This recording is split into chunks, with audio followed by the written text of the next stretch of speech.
que nous adressons à l'Union européenne. Et pour conclure en disant que nous, ce que nous allons faire, c'est simple. En tant que défenseurs des droits de l'homme, et Benjamin l'a dit, nous sommes en train de déployer une mission d'observation des élections qui pourra former à long terme 495 observateurs électoraux et disons à court terme, à long terme, à court terme, les jours des élections. Peut-être. Je suis Paul Sapou, je suis président du conseil d'administration d'une ligue appelée Ligue des électeurs en RDC. Je suis également secrétaire général de la Fédération internationale des ligues des droits de l'homme et filières. Et les germes, pour nous, défenseurs des droits de l'homme, les germes de la contestation et des violences électorales existent déjà à travers des cas avérés que nous avons essayé d'enregistrer, et vous pouvez découvrir cela dans nos rapports. On peut s'en rendre compte, par exemple, dans l'attitude de la commission électorale qui refuse d'accéder aux revendications de l'opposition politique et aux revendications, je dis bien, des organisations de la société civile. Je peux vous renvoyer ce rapport-là de la SADO, la Voix des Sans-Voix, des électeurs à État et tant d'autres à Protec. La commission électorale n'y accède pas. On peut se rendre également compte dans le propos, je dis bien, et discours de certains acteurs politiques qui sont impliqués dans le processus électoral, et ces propos incitent à la haine, à la violence. Je vous donne un exemple. Le 6 décembre, lorsque M. Tshisekedi dépose sa candidature, le 6 septembre plutôt, on a vu les violences qu'il y a eu en ces moments-là. On a vu des acteurs politiques, le président de l'Assemblée nationale, de la FDC, qui est membre du parti du chef de l'État, faire des déclarations au siège de son parti politique, le PPRD. On a vu les communiqués et les discours du vice-ministre, premier ministre plutôt, du vice-ministre plutôt, en charge de la sécurité de l'intérieur, condamnant certains actes qui étaient commis sur la permanence de ce parti politique du chef de l'État, sans s'en référer à une quelconque conclusion, si vous voulez, d'une commission d'enquête sur ces violations. Et ces acteurs politiques importants qui sont censés protéger les personnes et les biens ont dit ceci: ce qui vient de se passer, c'est de l'extrémisme, et ça ne restera pas impuni. Ils allaient se venger dans le cadre de leur parti politique, et la nuit qui avait suivi, il y a eu mort d'homme, il y a eu saccage du parti de l'UDPS, du siège de l'UDPS, il y a eu également incendie d'une télévision, la seule télévision de l'opposition, et tant d'autres violations des droits de l'homme. On peut se rendre également compte que la répression systématique des manifestations pacifiques, une répression inadmissible, dans laquelle, par exemple, on utilise le pouvoir de l'État, la police et les services de sécurité pour sévir, pour réprimer des manifestants pacifiques, s'il vous plaît. On recourt même au recrutement des hors-loi que l'on a appelés chez nous, au Congo, les Pumba et les Kuluna, payés, recrutés, payés, etc., pour créer des bordels, pour sévir, pour réprimer les manifestants. On peut aussi les remarquer à travers la confiscation de médias de l'État. Aujourd'hui, prenez un petit exemple. Branchez-vous sur la RTNC, la radio-télévision nationale congolaise, mais vous serez ahuri. Mais c'est la campagne d'un seul homme, le chef de l'État, et même la campagne entretenue par son épouse. Eh bien, pour nous, vous nous avez dit, l'Union européenne, communauté internationale en 2006, nous voulons des élections pour une paix durable. sans passer par la justice. On a fait ces élections que vous connaissez, dont vous connaissez les résultats. Le rapport des observateurs de l'Union européenne est là. On nous a dit, durant ce premier mandat, on va consolider la paix.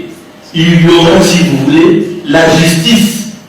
Nous allons tout faire pour renforcer la justice. Je connais, monsieur le représentant du service Action Service, ce qui a été fait dans le secteur de la réforme sécuritaire et même de la justice. Mais il faut vous dire, au regard du bilan qui vous est présenté aujourd'hui, est-ce que ces réformes ont été positives dans l'intérêt de consolider la démocratie en République démocratique du Congo? À cette époque-là, l'Union européenne nous avait dit, voilà, on va s'occuper de toute cette lutte contre l'impunité. C'est très important, monsieur, s'il vous plaît, je vais en arriver puisque c'est peut-être la voix de la société civile congolaise que nous représentons, puisque je parle ici au nom de la société civile congolaise en général et au nom des organisations de défense des droits de l'homme congolaises qui ont su qu'il y a cette réunion et qui m'ont mandaté de vous dire, sans mâcher le mot, ce que je vous dis là. Donc, à travers tous ces cas avérés, vous constaterez que les germes de la contestation de ces élections sont là, et évidemment, les germes de violence électorale. Mais la question est simple maintenant. Quelle sera concrètement la réaction de l'Union européenne s'il advenait que ces élections ne puissent pas bénéficier des conditions de liberté et de transparence? S'il advenait que les électeurs et les autres contestateurs, sont réprimés par ceux-là qui sont censés protéger les personnes et leurs biens. Et enfin, dans l'enveloppe, la contribution financière de l'Union européenne, 47,5% des millions, 47,5 millions de dollars. Quelle est la part qui revient à la société civile pour qu'elle fasse son travail de mécanisme de contre-pouvoir, etc. Et bon, voilà un peu des questions que nous adressons à l'Union européenne. Et pour conclure en disant que nous, ce que nous allons faire, c'est simple. En tant que défenseurs des droits de l'homme, et Benjamin l'a dit, nous sommes en train de déployer une mission d'observation des élections qui pourra former à long terme 495 observateurs électoraux et disons à court terme, à long terme, à court terme, les jours des élections, peut-être nous allons déployer 2000 observateurs avec nos moyens de bord. Nous allons également déployer une autre mission des observateurs des manifestations publiques. Et cela, ce sont des observateurs qui seront recrutés, qui sont recrutés au sein des organisations de défense des droits de l'homme pour documenter tous les faits qui se commettront en termes de violation des droits de l'homme, ainsi produire des rapports qui puissent nous donner des indications à même de dégager la responsabilité et la co-responsabilité des acteurs. Merci. Des violations graves des droits de l'homme, je le dis. Monsieur Michel, il fallait avoir un contradicteur là-bas. Rémi, on sait comment il est et pourquoi il est là. S'il vous plaît, il fallait un contradicteur, un défenseur des droits de l'homme. Oui, Michel, vous revenez ici pour discuter la levée des sanctions. Les évaluer, nous sommes là. Nous sommes là. Les effets, nous sommes là. S'il vous plaît. Je n'ai pas l'intention d'avoir un débat avec vous. Vous n'avez pas le droit de prendre la parole. Monsieur, vous n'avez pas le droit. Vous savez où vous n'avez pas le droit. Vous n'avez pas le droit de prendre la parole ici. Bien. J'ai dit l'essentiel, monsieur le commissaire. Retenez ce que je vous dis. Le pays est mort grâce à ce monsieur qui a dit Gabi l'avenir. Et nous en sommes où? Je voudrais monsieur, je vais trouver la solution. Je vais vous rencontrer après la réunion. Mais ici, vous n'avez pas le droit. Eh bien, nous allons vous éviter. Je ne peux pas. Nous n'allons pas un débat contradictoire.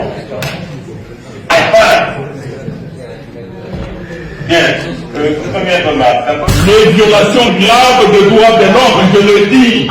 Monsieur Michel, je m'excuse, il fallait avoir un contradicteur là-bas.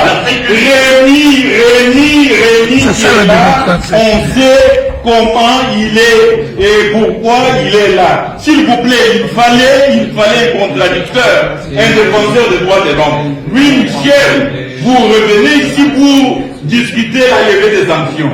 Les évaluer, nous sommes là. Nous sommes là, les effets, nous sommes là. S'il vous plaît. Je n'ai pas l'intention d'avoir un débat avec vous. Vous n'avez pas le droit de prendre la parole. Monsieur, Vous n'avez pas le droit. vous savez où vous avez programmé Vous la RDC. n'avez pas le droit de prendre la parole ici. Bien, J'ai vu l'essentiel, monsieur le commissaire. Retenez ce que je vous dis. Le pays est mort grâce à ce monsieur qui a dit Kabila, c'est l'avenir. Et nous en sommes où?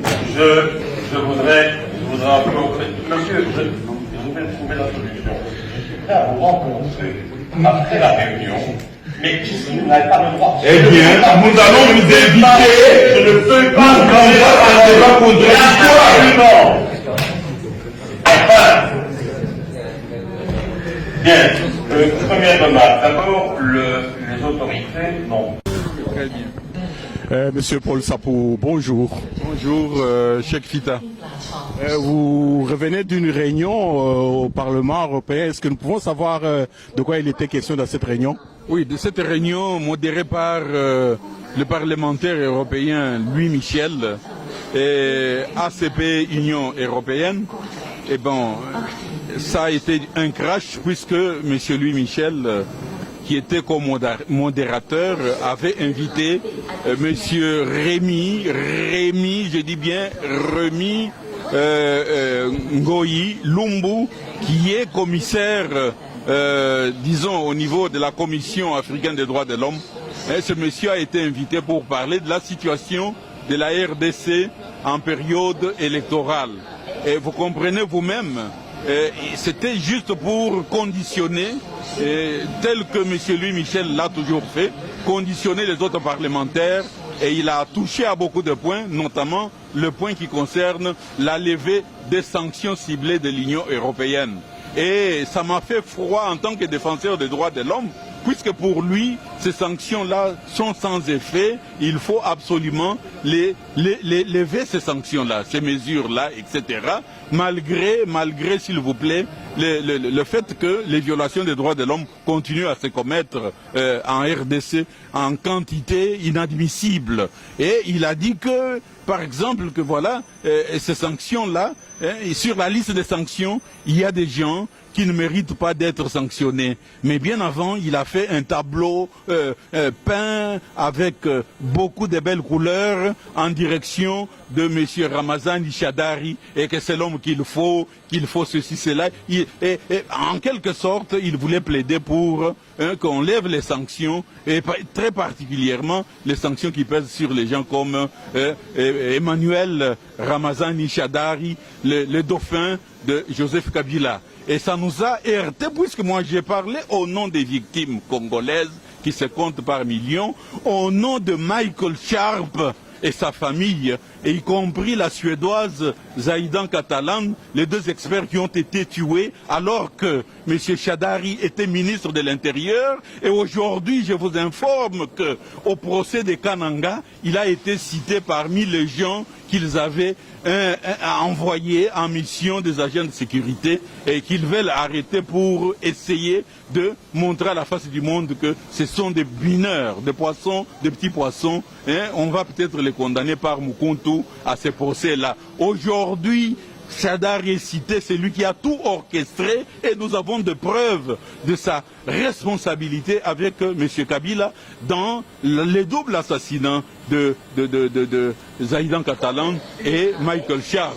Voilà les types de missions, de plaidoyer que lui, Michel, une fois de plus, est en train de mener au niveau de l'Union européenne pour qu'on lève ces sanctions-là. Je vous épargne de tout ce qu'il a dit à propos du processus électoral, de la machine à voter, ainsi que les fichiers corrompus, etc. Et on a compris qu'il y avait une complicité, une préparation. Il n'y a pas eu de contradicteur. Lui, Michel, nous a privé la parole. C'est comme ça que je me suis mis en tant que défenseur des droits de l'homme debout. J'ai protesté, j'ai donné l'information et il a appelé la sécurité pour qu'on vienne de me chasser de la salle. Malheureusement, voilà ce monsieur qui va tout le temps à Kinshasa, en catimini, et qui a promis aux autorités congolaises que voilà, il va se battre pour la levée des mesures. Il faut que le peuple le sache, que les défenseurs des droits de l'homme le sachent. Voilà. Merci bien, monsieur Paul Sapou. Et ça s'est terminé comment, en fait, cette réunion? Ça s'est terminé. Les parlementaires sont choqués d'apprendre qu'il y a une voix contradictoire par rapport au cinéma qui était organisé là devant eux par Louis Michel et son invité, l'intervenant, je dis bien le professeur Rémi Ngoyi Lumbu, qui est là pour défendre les acquis, si vous voulez pas les acquis, mais le régime en place, puisque c'est Néhémie qui l'a imposé sur ordre du président Kabila, qui l'a imposé à l'Union africaine au niveau de la Commission africaine des droits de l'homme et des peuples, où il est pratiquement le commissaire chargé de la protection, entre guillemets, des défenseurs des droits de l'homme. Là, je dois courir, je dois prendre mon train, partir à Paris pour animer une autre réunion. Et les éléments, la vidéo vont peut-être suivre, puisqu'il y a eu dans la salle des gens qui ont filmé cette séquence-là, et c'était terrible. Merci bien, monsieur Paul Sapou. Merci bien, merci. Bien, mes amis, demain matin.